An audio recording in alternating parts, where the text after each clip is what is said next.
Well, by now you're familiar with the names Eric Garner, Tamir Rice, John Crawford, or Michael Brown. But in North Carolina, marches were held this weekend for a young man whose name I'm betting you probably don't know, Lennon Lacy. Lacy was found hanged to death near his home at a playground on August 29th. He was hanging by two belts, and his death was ruled a suicide. But evidence recently brought to light suggests that Lacy's death may not have been a suicide after all, and possibly could have been a lynching. I was joined earlier by RT correspondent Manuel Rapalo, and I started by asking him about the developments that have brought this case back into the spotlight months later. All right, well, let's talk about what happened over the weekend, Ben. Now, we know the North Carolina chapter of the NAACP held protests for 17-year-old Lennon Lacy, demanding justice for Lennon Lacy. But like you mentioned, this incident happened on August 29th of this year. So it's curious that we're seeing these demonstrations take place now in December. Now, this is why. These discrepancies that you mentioned are found in the medical examiner's report. Now, I'll go over a few of these discrepancies. The first is that Lennon Lacy was found, like you mentioned, in that playground, hanging from a makeshift noose made of two belts, wearing shoes that were 2 sizes too small. Now, that point was contested by the family of Lennon Lacy, saying that when they saw him leave the house the night before, he was not wearing those shoes. He was not wearing shoes that were 2 sizes too small. Now, secondly, the police released the scene of the death only hours after they had removed the body, which is not protocol. And that specific point has been heavily criticized because that is not protocol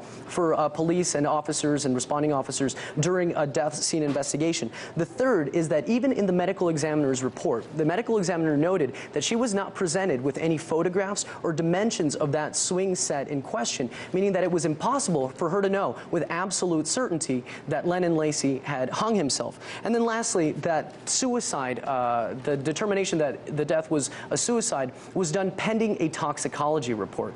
Now, investigators are still looking into this, but I'm sorry, the attorney working with the NAACP has said that the response by officers and investigators don't even meet the minimum requirements for an investigation of a death scene. Now, it's worth noting that District Attorney John David has said that his office hasn't been provided with any sort of evidence to suggest that there was any foul play involved. So as of now, there are still very much two sides to the story. Well, the district attorney says he does not have that evidence, but he also says that this remains an open investigation. We've also now learned that the FBI has launched their own investigation into this case. What can you tell us about that? Right. Well, earlier today I got a chance to speak with leaders at the NAACP chapter in North Carolina about that march that took place over the weekend, which was not only about raising visibility about the case of Lennon Lacy, but also urging the FBI to move forward with their own investigation. And we know now that that's actually taking place. But I want to read the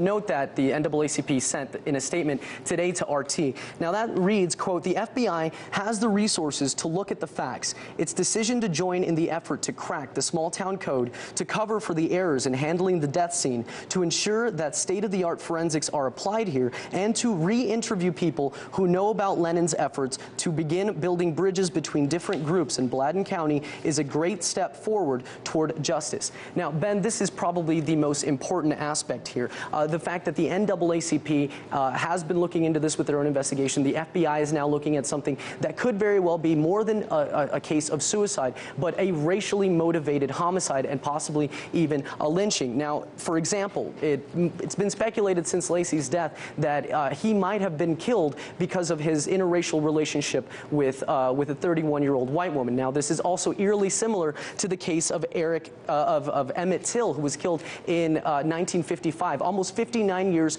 to the date of Lacy's death. Now, should we be comparing these two cases? I don't know. It could still be a coincidence, but that will be pending the ongoing open investigation by the FBI. And that speculation, by the way, is coming from protesters, not merely our speculation. RT correspondent Manuel Rapalo from our DC newsroom, thank you very much.